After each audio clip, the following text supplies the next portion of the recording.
할렐루야. 사랑과 은혜가 충만하신 예수님의 이름으로 기도합니다. 하나님 감사합니다. 천지의 모든 만물을 지으신 대주인 되신 하나님께서 죄 많은 저희 백성을 위해 이 땅에 오시고 십자가에 당신의 생명을 내어놓으시고 저희들의 모든 죄와 허물을 용서해 주셨으니 이 무엇으로 하나님 앞에 감사하다 말씀을 드릴 수 있겠습니까? 항상 저희를 위해서 고민하시고 항상 저희를 위해서 아파하시고 항상 저희에게 좋은 것을 주지 못해 안타까워하시는 하나님의 마음을 생각할 때 참으로 죄송한 마음과 감사한 마음을 가지게 됩니다. 하나님, 저희가 살아가는 동안에 우리 주님을 찬양하고 우리 주님의 뜻대로 살아가야 함에도 불구하고 저희들의 욕심 때문에 또 저희들의 많은 이 세상에 대한 욕망 때문에 참 하나님을 이렇게 함께하지 못하는 그런 시간들을 보낼 때가 너무도 많습니다. 하나님, 그럴 때마다 저희들을 채찍질하여 주시고 올바른 길로 돌아갈 수 있도록 항상 저희 눈동자같이 따라다니시며 함께해 주시기를 간절히 소망합니다. 어떤 사망의 음침한 골짜기를 우리가 다닐지라도 전혀 해를 두려워하지 않는 것은 우리 주님께서 우리들과 함께해 주시고 우리들의 목자가 되어 주시기 때문이라 저희들 말씀을 통해서 배웠습니다. 하나님, 저희들이 어디로 가든지 목자가 되어 주시기를 간절히 소원합니다. 저희들이 꼴을 얻을 때마다 저희들의 건강과 저희 하는 모든 일을 하나님께서 축복해 주시고 저희에게 하나님의 약속이 이루어지는 것을 날마다 눈으로 보며 감사하며 주님을 찬양하게 인도해 주시옵소서. 하나님, 귀한 안식일을 또한 저에게 허락하셔 주셔서 감사합니다. 이 땅에서 먹고 사는 문제의 종이 되어서 무엇을 먹을까 마실까 입을까 염려하던 저희였지만 이 귀한 안식일이 될 때면 우리 하나님 앞에 나와 무릎 꿇게 하시고 이 입으로 하나님을 찬양하게 하시고 그리고 하나님의 귀한 영의 양식을 받아 먹게 하시니 진심으로 감사합니다. 말씀을 받을 때마다 아멘 하는 심령으로 그 귀한 하나님의 생명 양식을 받을 수 있도록 우리에게 믿음을 더해 주시기를 간절히 소망합니다. 그리고 말씀을 붙잡고 살아가게 해 주옵소서. 모든 역경과 환난을 이겨나갈 수 있는 것은 오직 우리 예수 그리스도께서 저희를 위해 가르쳐 주신 분부하신 말씀 외에는 없다고 생각합니다.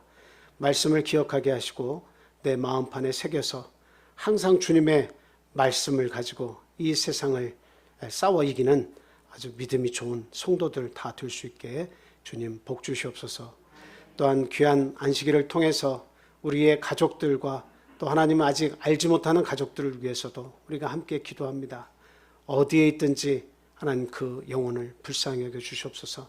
하나님 앞에 언젠가는 꼭 같이 나와서 은혜를 나누고 꼭 구원 받을 수 있도록 하나님 그 영혼들 어디에 있든지 저희가 받는 동일한 은혜로 함께 해주시기를 간절히 소망합니다. 하나님, 또한 오늘 교훈의 말씀을 저에게 주실 때에 저희의 마음 하나님 앞에 겸손한 마음을 허락해 주시옵소서. 옥토와 같은 마음을 주시옵소서. 돌짝밭과 바위가 엉겅퀴가 있으면 그 모든 것 이 시간 제거해 주시고 온전히 옥토밭에 하나님의 말씀의 씨앗이 내려서 뿌리를 내리고 잘 자라나기를 간절히 소원하오니 그대로 이루어 주시옵소서. 모든 영광을 우리 하나님께 돌리며 예수 그리스도 이름으로 감사하며 기도합니다. 아멘.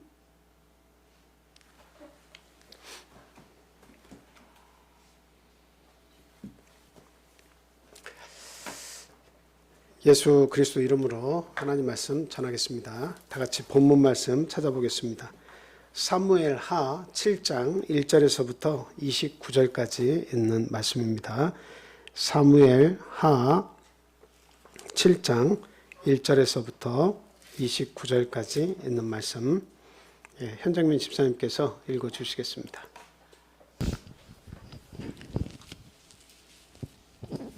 여호와께서 주의 모든 원수를 무찌르사 왕으로 궁에 평안히 살게 하신 때에 왕이 선지자 나단에게 이르되 볼지어다 나는 백항목 궁에 살거늘 하나님의 궤는 휘장 가운데 있도다.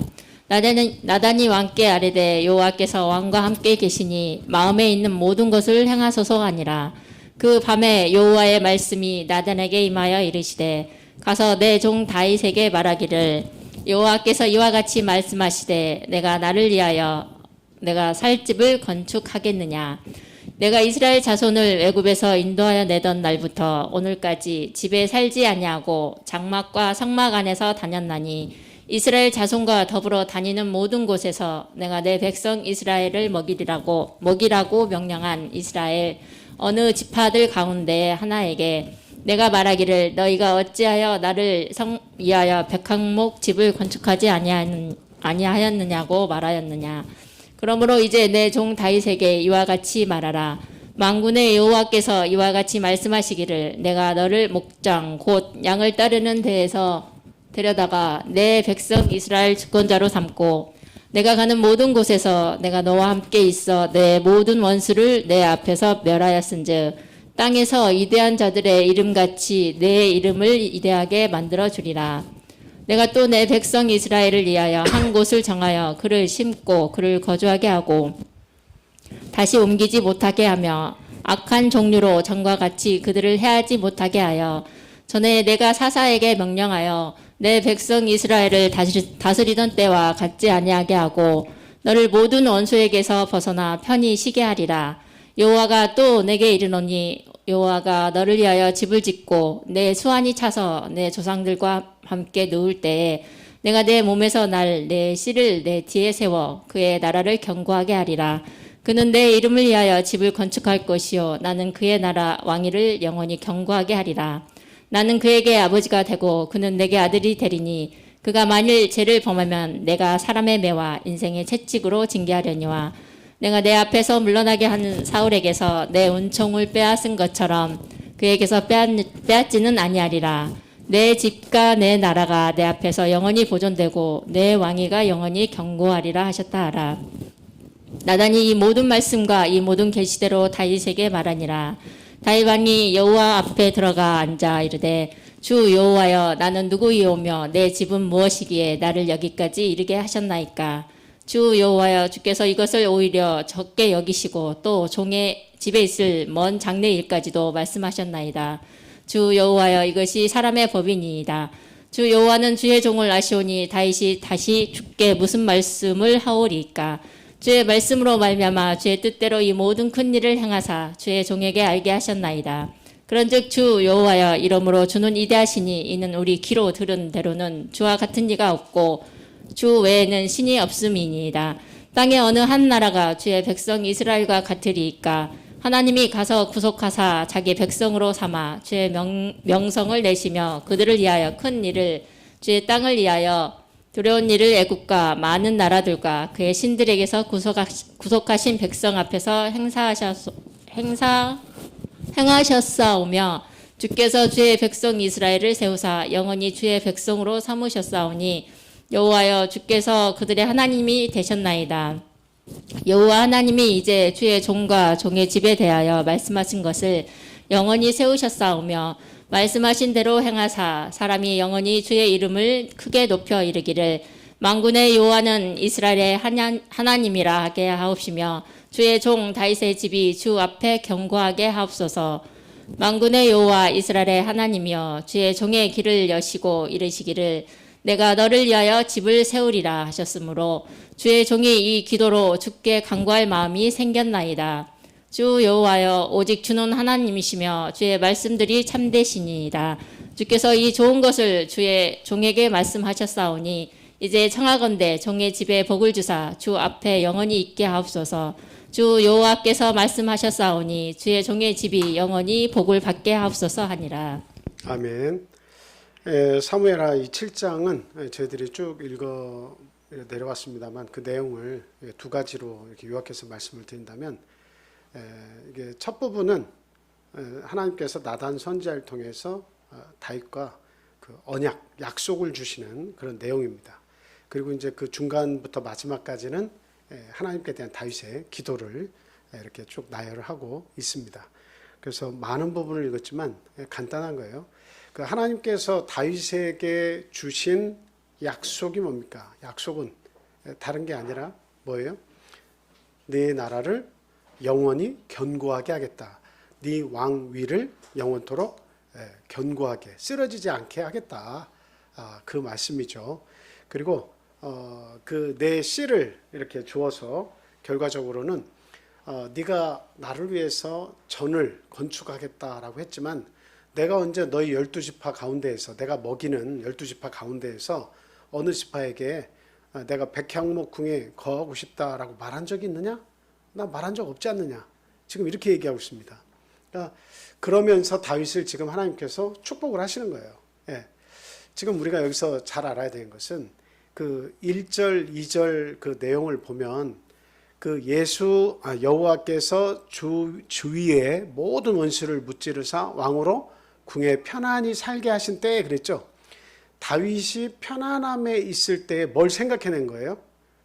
나는 이렇게 편하게 백향목 궁에 거하고 있는데 하나님은 휘장 가운데 있구나 하고 마음 아파했습니다. 예. 아무도 생각하지 못한 것을 다윗은 생각해냈어요. 오늘날 저희들도 마찬가지입니다만 편안할 때 뭘 생각해요? 편안할 때 뭐 이렇게 몸도 편안하고 모든 것이 잘 이루어지고 있고 계획대로 다 되어가고 있으면 교회를 생각합니까? 또 하나님의 일을 생각합니까? 그게 잘 안 되죠. 편안하면 할수록 더 좋은 곳으로 가고 싶지, 편안할 때 하나님을 기억하고 하나님의 나라를 위해서 뭔가 한다는 것은 이게 결코 쉬운 일이 아닙니다. 그러니까 다윗은 그런 마음을 가졌어요. 하나님께서 원수를 무찔러서 더 이상의 주변에 대적이 없어요. 그래서 다윗을 통일된 왕으로 삼으셨죠. 그래서 뭐가 문제가 하나도 없게 하시니까 다윗은 하나님이 가장 먼저 생각났어요. 나는 이렇게 편안히 거하는데 하나님을 저렇게 장막 가운데 두어서 되겠는가. 그런데 하나님의 대답은 의외였습니다. 나는 그런 집이 필요 없다라고 하는 겁니다. 하나님의 바람은 뭘까요? 하나님은 이스라엘 백성과 내가 함께하고 있는 것 그 자체가 하나님의 목적이고 뜻이지, 그냥 외적으로 볼 때 그 향기 나는 나무로 궁을 이렇게 집을 지어서 거기에 법궤를 이렇게 사람들이 모셔두고 하나님과 교제 나누는 그것을 하나님께서 원하시는 게 아니었다라고 하는 겁니다. 그러니까 하나님은 휘장 가운데 계셨어도 전혀 불편함이 없었다는 거예요. 그만큼 하나님의 뜻은 뭐예요? 백성들과 함께 있으면 된다라고 하는 겁니다. 그러나 다윗이 그것을 생각한 데에 대해서는 굉장히 어떻게 해요? 마음으로는 흡족하게 생각하셨겠죠. 물론 저게 표현은 안 돼 있습니다만, 나는 그런 궁은 필요 없다. 근데 네가 정말 나를 위해서 건축하겠느냐? 네가 하겠다고 했지만 그러나 너 때는 이루어지지 않는다. 그러면서 쭉 읽어보시면 누구 때에 가서 그 건축을 하겠다고 말씀하십니까? 네, 솔로몬 네 아들 때에 가서는 그 건축을 하게 하겠다. 그런 말씀은 하십니다. 그러나 결국 다윗을 통해서는 받지 않겠다고 하시지만, 그러나 가장 먼저 하나님을 바라본 다윗에게 하나님의 크신 약속의 축복을 주십니다. 그 축복이 뭐였습니까? 12절. 자, 한번 12절 보겠습니다. 내 수완이 차서 내 조상들과 함께 누울 때에 내가 내 몸에서 날 내 씨를 내 뒤에 세워 그의 나라를 견고하게 하리라. 여기서 보면 그 씨라고 하는 그 표현이 있습니다만, 이 씨라고 하는 것을 아들, 우리는 보통 여기에서는 아들로 이렇게 해석을 하잖아요. 예, 아들이 맞습니다. 솔로몬이에요. 그러면 솔로몬 때에 네 뒤를 이을 솔로몬 때에 그 나라를 하나님께서 그 견고하게 해주겠다. 그는 내 이름을 위하여 집을 건축할 것이다. 그래서 그의 나라의 왕위를 영원히 내가 견고하게 하겠다. 이렇게 약속을 해주셨죠. 그런데 저기에서 보면 씨라고 하는 단어를 제가 찾아봤더니 그 히브리어로 그 아들을 뜻하는 단어는 벤이라고 합니다. 벤. 근데 벤이라고 하는 단어를 쓰지 않고 씨라는 뜻의 그 제라라고 하는 그 히브리어가 사용됐다고 그래요. 씨. 그래서 뭐 씨나 아들이나 뭐 같은 의미를 가지고 있겠습니다만, 그러나 복합적인 뜻을 가지고 있겠죠. 바로 다윗의 뒤를 이어서 나타날 그 아들의 왕 솔로몬도 이야기하고 있지만, 궁극적으로는 나중에 누가 나와서 어떤 왕국을 건설할 것인가, 누가 나중에 오시는 거예요? 예, 예수 그리스도가 오셔서 왕국을 만든다라고 하는 겁니다. 예수 그리스도께 오셔서 왕국을 만든다라고 하는 거죠. 그래서 그 왕국은 견고해져서 절대 무너지지 않는 그런 왕국이 될 것이다. 그래서 결국 다윗을 하나님께서 칭찬하시고 그 자녀가 되는 솔로몬을 칭찬하셔서 그 나라의 왕위를 견고하게 하겠다 했지만 그 뒤를 이어서 다윗의 그 씨 후손에서 오시는 예수 그리스도의 왕국을 견고히 하시겠다라고 하는 그런 약속이기도 합니다. 그러니까 다윗이 받은 약속은 이게 어마어마한 약속이에요.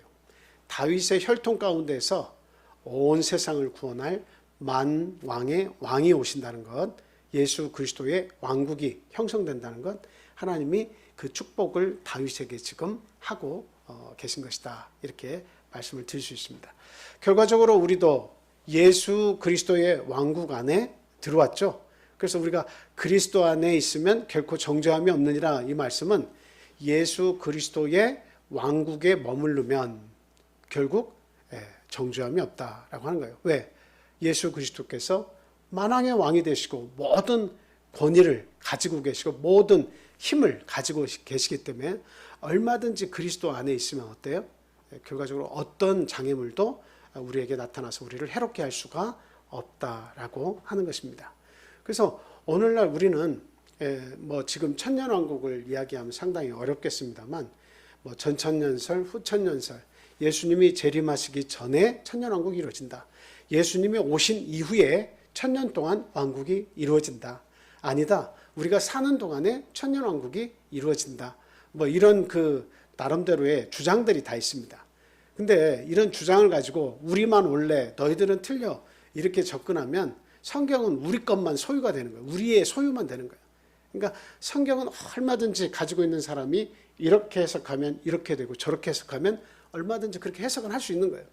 다만 그 해석이 얼마나 우리의 신앙을 잘 지켜주고 믿음 안에서 살도록 하느냐, 그 역할을 할 수 있도록 성경을 조명하는 것이 굉장히 중요하고, 그러면 그 성경이 문맥적으로나 여러 가지 그 성경의 앞뒤 모든 하나님 말씀하시는 거에 위배되지 않도록 해석하는 것이 사실 대단히 중요합니다.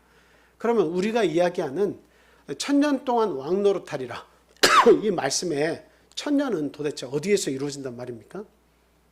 천년 동안 예수님 재림하시기 전에 천년 동안 진짜 이 땅에서 예수님이 오시기 전 천년 동안 왕국이 형성이 되어서 거기서 그동안에 우리가 하나님 믿는다고 서러웠고 하나님 믿는다고 여러 가지 손해보면서 살았는데 예수님 오시기 전에 천년 동안 왕국이 정말 형성이 돼서 거기서 우리들이 왕노릇하고 막 자유롭게 뭔가를 하는 그 시기가 올 것이라 이렇게 생각이 듭니까? 또 하나는 예수님이 재림하셨어요. 예수님이 재림하실 때는 천국에서 이렇게 재림하시면은 이 하늘에서 천군 천사와 먼저 잠자는 성도들과 함께 이렇게 오신다고 그랬죠. 그래서 성경에서는 뭐라고 얘기하고 있습니까? 마지막 날에는 두 사람이 맷돌을 갈다가 어떤 역사가 일어난다고 그래요? 한 사람은 데려감을 당하고 한 사람은 남는다 이거예요. 예. 그리고 두 사람이 밭을 갈다가 한 사람은 데려감을 당하고 한 사람은 남는다 이거예요. 그 데려감을 당한다라고 하는 것이 그게 뭡니까? 공중에서 주님을 맞이하게 되겠다라고 하는 겁니다. 마지막 때에는. 그러면 거기 올라가서 기껏 올라가서 예수님 맞이했는데 이 지상에서 또 천년 동안 또 다 같이 내려와 가지고 여기서 또 천년 동안 왕노릇 하겠습니까? 진정한 왕노릇은 어디에서 이루어진 걸까요? 예수 그리스도가 오신 이후에 예수님께서 회개하라. 뭐가 가까웠느니라? 천국이 가까웠느니라. 이렇게 얘기하고 있습니다. 예수님께서 선포하신 왕국이 천국입니다. 근데 그 왕국이 어떤 일정 기간이지만 천년이라고 하는 기간은 굉장히 축복된 기간을 이야기하는 거예요. 상당한 기간이 됩니다. 예수님 오시고 나서 상당한 기간 동안에 그 천년 동안 예수 믿는 자들이 예수님과 더불어서 왕노릇하게 된다는 거예요. 그럼 그 기간을 우리들은 어떻게 보고 있느냐? 그것은 영적으로 예수 그리스도를 믿어서 예수님께서 이루신 그 왕국, 예수님이 왕이신 영적인 왕국, 그 하나님께서 축복하신 천년 동안에 우리는 어때요? 예수 그리스도를 믿어서 그리스도 안에 들어가면 영적으로 우리는 천년 왕국을 누린다. 이렇게 우리는 보고 있습니다. 그래서 우리가 예수를 믿음과 동시에 우리는 그리스도의 왕국의 아들, 딸로서 왕노릇하는 거예요. 예. 지금 우리가 이 땅에서 몸을 가지고 살고는 있지만 이 땅에서의 육적인 괴로움도 있고 육적인 어설픔도 있고 육적으로 여러 가지 부족해가지고 참 이것저것 참 부족한 그런 부분들이 많이 있습니다만, 그러나 사실 영적으로는 우리가 어떻게 되는 거예요? 영적은 이미 예수 그리스도로 통해서 이제 아바 아버지라 부르짖게 되어 있는 거예요. 성령께서 우리 안에 들어와셔서 우리 안에서 거하시게 돼서 우리는 아버지 하고 부르게 되는 겁니다. 우리는 이미 예수님을 통해서 하나님의 자녀가 되었고 아들, 딸이 되어서 이 기간 동안에 영적인 기간을 천년 왕국이라고 하는 거예요. 그리스도의 왕국 안에서 우리는 왕노릇하고 있는 겁니다. 사실 이게 굉장히 중요한 해석이라고 저는 생각이 듭니다. 그래서 저나 여러분들이나 지금 사는 세상이 지옥이라고 생각해서는 안 돼요. 지옥이 아니에요. 예수 믿고 새롭게 되어서 사는 이 기간은 우리는 영적인 천년 왕국에서 지금 살아가는 거예요. 그리스도의 왕국에서 살아가는 거예요. 외적으로 볼 때는 세상 사람이나 우리나 뭐 전혀 다른 게 없지만, 그러나 우리는 왕 같은 제사장이고 그리고 하나님의 아들, 딸로서 왕노릇을 지금 하고 있는 거예요. 죄악 속에서 우리는 그 죄의 종이 아니라 하나님의 종으로 하나님의 아들, 딸로서 거듭 태어나서 이 왕국에서 우리는 예수 그리스도, 우리 하나님의 소중한 사랑을 받으면서 지금 보호받고 살아가고 있는 것이다 라고 하는 겁니다. 그래서 우리가 이렇게 예수님 오실 때까지의 천년왕국을 마치게 되면 결과적으로 예수님께서 자던 성도들과 천군 천사와 함께 재림을 하실 때 여기서 휴거가 일어나는 거죠. 하늘에서, 공중에서 우리 주님의 재림을 맞이하게 되는 겁니다. 그 전에 천년 동안 또 다른 왕국이 형성이 되고 육적으로 눈으로 보는 왕국이 형성이 돼서 거기에서 막 잘 먹고 잘 살고, 그게 문제가 아니에요. 또 예수님이 재림하셨는데 천년은 또 왜 기다립니까? 천년 동안 살다가 영원한 천국으로 또 가야 된다면 그 천년이 왜 필요하겠어요? 우리가 구약과 신약을 확실하게 나누어서 생각할 때마다 뭘 생각해야 되냐? 구약은 부유함, 천국 이런 것들을 표현할 때 눈으로 보이는 것들로 다 대체하셨어요. 하나님이 복을 주실 때도 다 부자가 됐어요. 복을 주실 때 복의 개념은 욥도 마찬가지고 아브라함도 마찬가지고 구약시대에 요셉도 잘 되고 형통하죠. 하나님이 복 주시는 것은 다 잘된 것으로 표현이 다 되어 있습니다. 그리고 가나안 복지 들어가는, 진짜 가나안 복지에 들어가는 것을 뭐라고 표현하고 있습니까? 하나님의 나라를 건설할 그 땅을 젖과 꿀이 흐르는 땅이라고 이렇게 얘기하고 있어요. 근데 예수 그리스도가 온 이후에 신약시대에는 예수님의 모든 가르침의 말씀에는 천국에 대한 비유고, 그리고 또 이게 복을 받는 것에 대한 비유도 마찬가지지만 다 눈으로 보이는 현상으로 얘기하고 있지 않다라고 하는 거예요. 다 영적인 것으로 이야기하고 있어요. 그래서 뭐 해석하기 애매한 것은 다 영적으로 해석하냐, 그런 것이 아니고, 부자는 무엇이 부자여야 부자라고 예수님 말씀하시는 겁니까? 마음이 부자야 부자지 구약시대처럼 아브라함처럼 부유하게 되거나 요셉처럼 총리가 되는 것을 복받았다고 얘기하지 않는다 이 말이에요. 그 마음의 천국이 이루어졌느냐 이루어지지 않았느냐, 예수 그리스도를 마음에 모셔 들어와서 왕국이 형성되었느냐 형성되어 있지 않느냐, 이게 복이 있냐 없냐를 가름말을 타는 거예요. 그래서 구약시대와 신약시대는 분명히 가름마가 타집니다. 그래서 그 하나님의 나라 천년왕국이라는 것이 눈에 보이게 임해가지고 그 복을 받아 누린다 하나님의 백성은, 이런 내용이 성경에서 쭉 일관되게 말하는 내용이 결코 아니라는 거예요. 눈에 보이는 것을 얘기하는 게 아니에요. 이 땅에서 이루어지는 것을 얘기하는 게 아니에요. 이 땅에서 이루어지는 걸 얘기하는 것이 결코 아니라는 것을 우리가 알아야 됩니다. 그래서 그 하늘의 것, 위의 것, 땅의 것, 아래 것, 위의 것, 하늘에 있는 것. 그래서 신약 시대에는 위에 있는 것을 사모하게끔 만들어 놓으신 거예요. 하늘에 있는 것을 사모하게 만들어 놓으신 거예요. 그래서 영적으로 하나님께서 우리를 축복하셔서 하나님의 왕국에 우리를 초청해 주셔가지고 거듭나서 하나님의 자녀가 돼서 초청을 받아서 그 안에 들어가면 그 왕국 속에서는 그 죄라고 하는 어떤 그런 막 무기를 들고 들어와가지고 우리를 고통스럽게 하는 율법이 결코 왕노릇하지 못하게 돼 있다라고 하는 겁니다. 그게 뭐예요? 예수님이 내 안에 계시는 동안 그 1000년 어느 일정한 기간 동안 왕노릇하시는 기간에는 결단코 율법이 왕노릇하지 못한다. 그래서 그것과 우리가 대비가 되어서 1000년 왕국이 있는 겁니다. 거기서 우리는 왕같이 지금 살고 있는 거예요. 저기 이 땅에서 죽는 것이 두려워서 일생을 매여서 사는 우리들이 아니잖아요. 그거는 세상 마귀들은 일생 매여서 종노릇하게 만들려고 당근과 채찍을 이렇게 자꾸 주어서 자기 수하에 있도록 세상을 떠나지 않도록 세상의 소망을 쫓도록 막 만들고 있죠. 그러나 우리는 예수 그리스도의 말씀에 붙잡힌 바 돼서 우리는 말씀대로 살아가려고 애쓴 사람들이에요.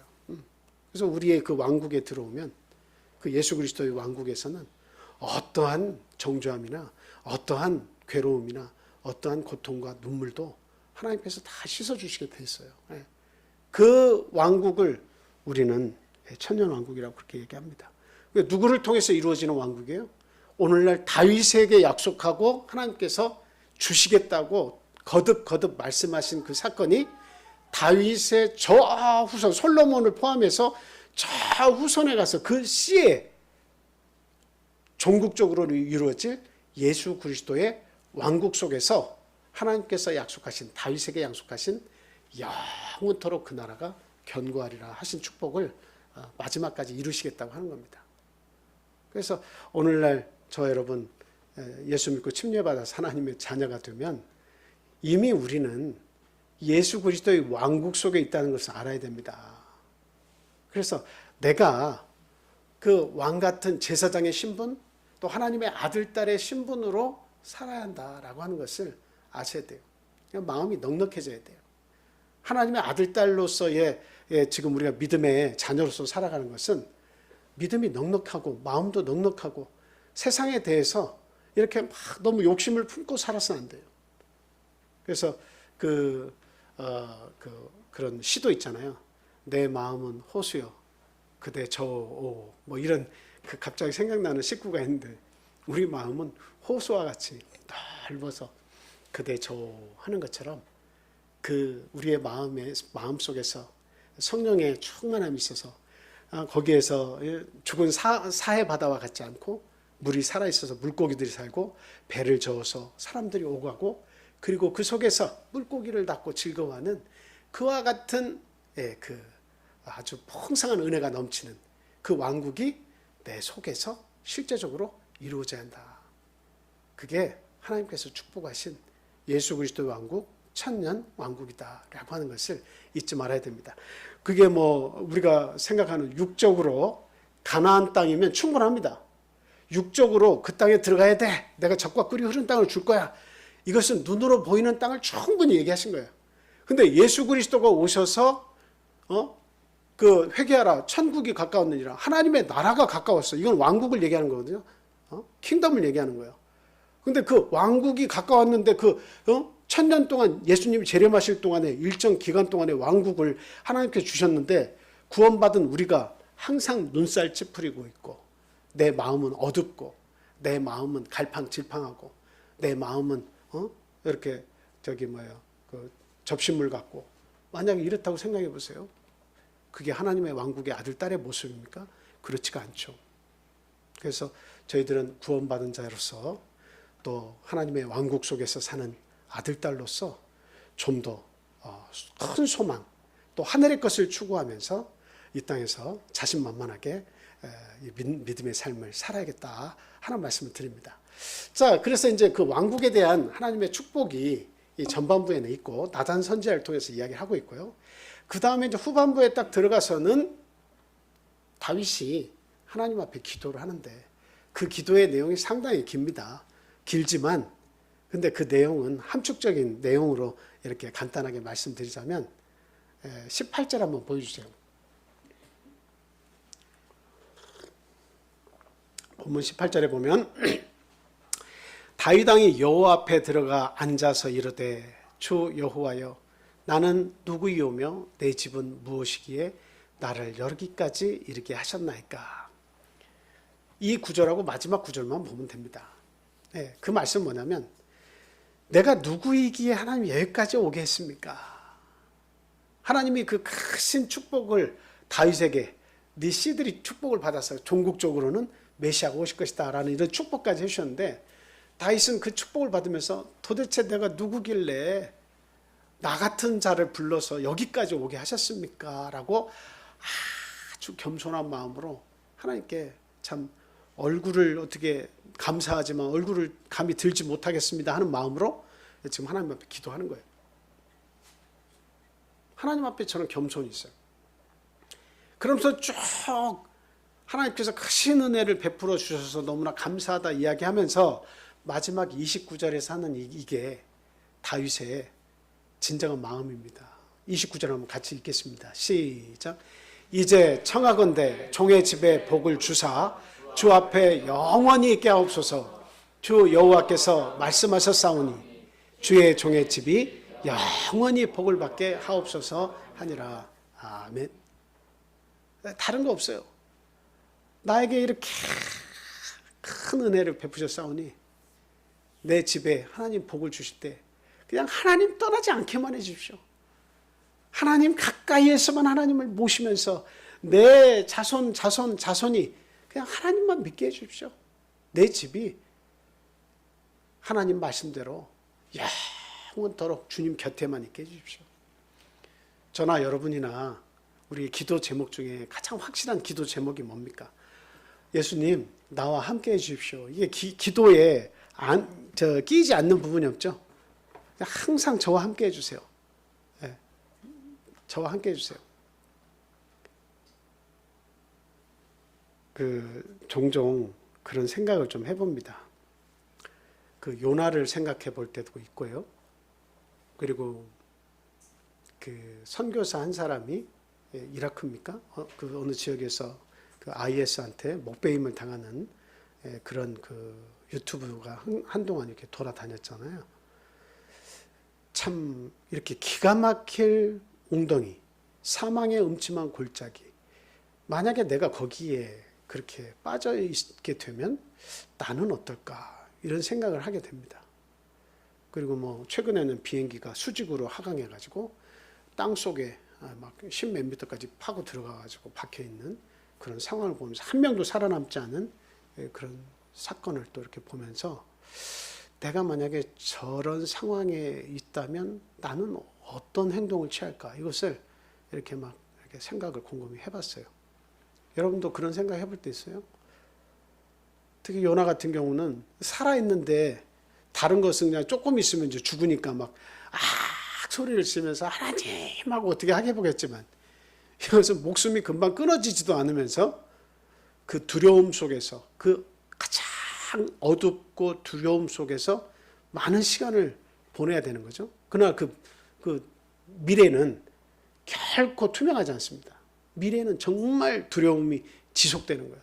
이러다가 결국은 내가 죽는 거지 라고 생각할 수밖에 없는 상황에 있으면서 목숨은 붙어 있어요. 이제 서서히 꺼져가는 불이 되는 거죠. 네. 그런 상황, 그리고 죽음을 기다리는, 인터뷰를 하면서 죽음을 기다리는 상황, 곧 목에 칼이 들어오는 그런 상황, 이런 상황들을 이렇게 생각해 보면서 과연 내가 수십 년 믿었다고 하지만 나에게 저런 상황이 온다면 나는 어떻게 대처할 것인가 이런 생각을 해봅니다. 결과적으로 나를 표현할 수 있는 거 없어요. 그냥 하나님 외에는 없더라고. 하나님 의지하고 하나님을 부르는 방법 외에는 방법이 하나도 없어요. 하나님 외에는 방법이 없어요. 죽어가면서도 하나님뿐이에요. 하나님뿐. 그 마지막 비행기에서 떨어질 때 누구 이름을 부르겠습니까? 아들 이름을 부르겠습니까? 부인 이름을 부르겠습니까? 남편 이름을 부르겠습니까? 결국은 우리 믿는 자에게는 죽음의 마지막 가는 길에서도 하나님 외에는 없어요. 우리 예수 그리스도 외에는 없어요. 거기에서 하나님의 은혜가 있는 거예요. 거기에서 그 죽음 속으로 가지만 그는 하나님께로 갑니다. 마지막 마음을 그런대로 정리할 수 있는 힘은 하나님으로부터 온다라고 하는 겁니다. 물론 그 속에서 건져주시는 것도 하나님의 뜻일 수 있고, 하나님께서 그 죽음을 맞이하라고 하시면 맞이할 수밖에 없는 것이 우리의 마지막 인생일 수도 있어요. 그러나 그 마지막에 내가 죽음의 곳으로 가더라도 그동안에 나와 함께 하신 하나님께서 이 죽음을 통해서 내 인생을 받아주시고 거두어 주실 것이라는 그 믿음 가지고 갈 수 있다는 것이 우리에게는, 믿는 자들에게는 최대의 복이구나, 그런 생각이 들었습니다. 그래서 우리는 하나님 외에는 없습니다. 마지막까지 하나님과 동행하는 삶을 살게 해주십시오. 어떠한 상황에서라도 하나님 부인하지 않고 우리 그리스도 안에서 머물다가 우리 그리스도와 함께 가게 해주십시오. 하나님 나라로 가게 해주십시오. 그래서 이 다윗의 하나님을 사랑하는 마음이 아주 극에 달해서 참 하나님께 궁을 만들어 드리고 싶지만 하나님은 그것을 거절하셨습니다. 그렇지만 다윗의 그 마음을 잘 아시기 때문에 이 다윗 왕의 왕권을 축복하시면서 그의 후대, 또 그 후대, 마지막 종국적으로 이루어질 그리스도의 왕국에 대해서 하나님께서 다윗을 통해서 그 왕국을 만들어 주겠다, 큰 약속을 해 주셨고, 다윗은 그 하나님을 높이 찬양하고 있다라고 하는 것, 오늘 말씀을 통해서 배웠습니다. 우리 함께 오늘 이 시간 기도하겠습니다. 우리의 소망은 하늘에 있지 결코 땅에 있는 것이 아닙니다. 땅의 어떤 왕국도 우리를 만족시켜줄 왕국은 없습니다. 우리 마음속에서 이루어진 왕국, 그리스도께서 주인이 되신, 나의 왕이 되신 그 왕국이 영원토록 우리와 함께 하시길 위해서 함께 기도하시고, 어떠한 환난과 어떠한 고난 속에서도 하나님 신앙의 변질이 오지 않도록 하나님 붙잡아 주십시오 하는 기도 해야 되겠고요. 그리고 믿지 않는 우리의 가족들이 참 하나님의 그 구원의 때가 이루어졌을 때 그 마음을 주장해 주셔서 반드시 구원해 주십시오라고 기도해야겠습니다. 믿지 않는 우리 주변의 이웃들, 정말 사랑하는 이웃들, 또 우리의 사랑하는 가족들, 그들의 영혼을 보살펴 주시라고 항상 잊지 말고 기도해 주시기를 부탁을 합니다. 아직까지 믿음의 뿌리를 내리지 못한 주변에 우리 성도들이 있으면 돌아보시고 함께 기도해 주시고요. 그리고 건강을 이렇게 회복하고 있지 못한 가족이 있다면 또 위에서 함께 기도해 주시기를 부탁을 합니다. 또 이 나라 이민족을 위해서, 또 우크라이나 그 일어난 전쟁을 참 하나님께서 빠른 시일 안에 주님 멈춰 주시고 세계 평안을 회복시켜 주시라고 또한 우리 함께 기도해 주시기를 부탁을 드립니다. 자, 기타 여러분들의 기도 제목, 여기에서 떠나 있는 모든 우리 육적 영적 가족들의 평안과 믿음을 또 돌아보시며 기도해 주시기를 부탁합니다. 기도하겠습니다.